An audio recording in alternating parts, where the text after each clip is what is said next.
আসসালামু আলাইকুম সবাই কেমন আছেন? আশা করি সকালে ভালো আছেন এবং সুস্থ আছেন। আমরা ইনফিনিক্স এর পক্ষ থেকে একটি বাজেট সেগমেন্টে নতুন একটি ফোন রিলিজ করেছে, ইনফিনিক্স স্মার্ট 5। তো এই ফোনটির ফুল স্পেসিফিকেশনস রিভিউ করব। আপনারা দেখছেন ডিটেইলস ভ্যালি টেক ভ্যালি, আপনাদের সাথে থাকছে আমি তাইসির। আম পাতা জোড়া জোড়া, রিভিউ হবে উড়াধুরা। সো বন্ধুরা, শুরু করা যাক।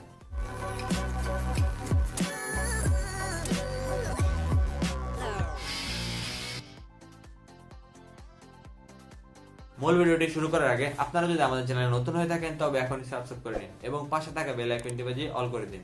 এতে করে আমাদের চ্যানেলের সকল নোটিফিকেশন আপনাদের মোবাইলে পৌঁছে যাবে। প্রথমে ইনফিনিক্স স্মার্ট 5 এর প্রাইস। বাংলাদেশে 3 GB RAM 64 GB ROM এর একটি মাত্র ভেরিয়েন্টে লঞ্চ হয়েছে স্মার্ট 5। এটির প্রাইস রাখা হয়েছে 9,500 টাকা। সো খুবই ওভার প্রাইস হলো বাদ বাকি সেকশন অনুযায়ী। 9,500 টাকায় 3 GB RAM 64 GB ROM এর সাথে বাদ বাকি কি প্রোভাইড করছে আমাদেরকে ইনফিনিক্স স্মার্ট 5, চলুন দেখে আসি। এবং ডিজাইনিং এর কথা বলতে গেলে এতে অবশ্যই ইনফিনিক্স এর হট 10 কিছুদিন আগে লঞ্চ হয়েছে, তার মতো ভি শেপ একটা পেছনে স্ট্রাকচার লক্ষ্য করবেন। ডিজাইন দিক থেকে ব্যাকে থাকছে fingerprint sensor, triple layer camera system, ফ্রন্টে থাকছে একটি ভি শেপ নচ। সো পুরোপুরি প্লাস্টিক বিল্ডের ফোন। বিল্ড এবং ডিজাইন কোয়াইট গুড। প্রাইস অনুপাতে তো অবশ্যই ভালো, 9,500 টাকা অনুপাতে ইনফিনিক্স এর পক্ষ থেকে আমরা ভালো ভালো ডিজাইনের ফোন কিন্তু দেখেই আসছি। ডিসপ্লে সেকশনে ব্যবহার করা হচ্ছে 6.6 inch IPS LCD panel, HD plus resolution অর্থাৎ 720p, ডিসপ্লের পিপিআই 266 অর্থাৎ 266, ব্রাইটনেস 400 নিটস। তো ডিসপ্লে ব্যাপারে ভালো কাজ করেছে, অভিযোগ করার প্রশ্ন নেই। প্রাইস অনুপাতে আইপিএস এলসিডি সবকিছু মিলিয়ে ঠিকই আছে। ভি শেপ নচটাও ঠিক আছে, চিন বেজেল ঠিকঠাক আছে বাজার অনুপাতে এবং তাদের হাইওয়েস। এখানে ব্যবহার করা হয়েছে quad core processor 1.6 GHz clock MediaTek Helio A20। So 2021 সালে আবারও একটি কোয়াড কোর প্রসেসরের সমৃদ্ধ মোবাইল ফোন। সো আমি যদি একটু আপনাদেরকে মনে করাই, 10,000 টাকায় অলরেডি ইনফিনিক্স হটলাইন প্লে পাওয়া যায়।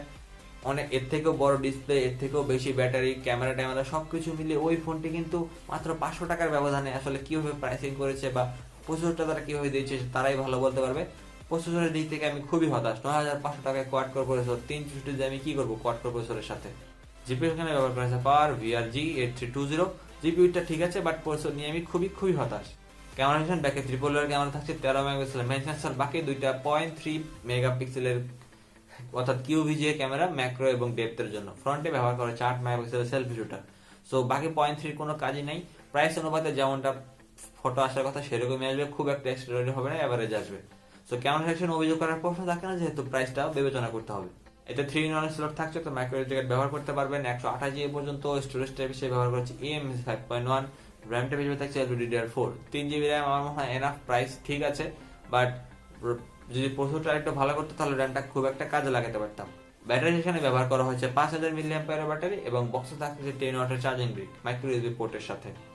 সো মোটামুটি এক্সপেরিয়েন্স গুড, বাট প্রাইস অনুপাতে এই ফোনটি আমার কাছে অবশ্যই ওভার প্রাইস মনে হচ্ছে। এই ফোনটির প্রাইস অন্তত 8,000 টাকা যদি রাখতো তাহলে মানা যেত, কারণ এটা কোয়াড কোর প্রসেসর। আমি 500 টাকা বাড়ালেই পাচ্ছি 4 GB র্যাম অর্থাৎ 1 GB র্যাম বেশি, একটা অক্টা কোর প্রসেসর পাচ্ছি। ইনফিনিক্স হটলাইন প্লে এর কথা বলছি আমি। সো অন্যদিকে ওয়ালটনেরও কিন্তু কোয়াড কোর প্রসেসর সমেত 10,000 টাকায় ফোন আছে, সিম্ফনিরও আছে। সো এই ব্যাপারে এই ফোনটি আমার মনে হয় মার্কেটে তেমন একটা দাগ কাটতে পারবে।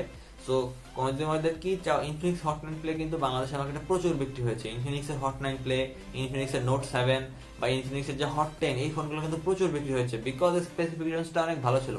এটার স্পেসিফিকেশন অনুযায়ী প্রাইসের কোনো জাস্টিফাই নেই। 8,000 টাকা হলে আমি ঠিকঠাক বলতাম, আর যখন আপনি 9,000 টাকা ক্রস করে ফেলেছেন আপনাকে অবশ্যই একটা অক্টা-কোর প্রসেসর দিতে হবে, নাহলে এই ফোনটা আমি কেন নেব? কনজিউমারদের যে চাওয়া সেটি মনে হয় ইনফিনিক্স ধরতে পারছে না। বাট তাদের প্রিভিয়াস ফোনগুলো কিন্তু 2020 সালে যতগুলো ফোন লঞ্চ করেছে সবগুলো অনেক বেটার স্পেসিফিকেশনের সাথে ছিল। আমি বলবো তারা ব্যাকট্র্যাকে কেন যাচ্ছে, তারাই বলতে পারো। তাদেরকে বলবো ভালো ভালো প্রসেসর সমৃদ্ধ ভালো ফোন আনেন। 08 বা 08 এইসব ফোন আনেন। অবশ্য তারা ক্লিয়ার করে দিয়েছে 08 এই ফোনটি বাংলাদেশে আনবে না। এসব ফোন ভালো প্রসেসরের সাথে ফোন আনেন এখন।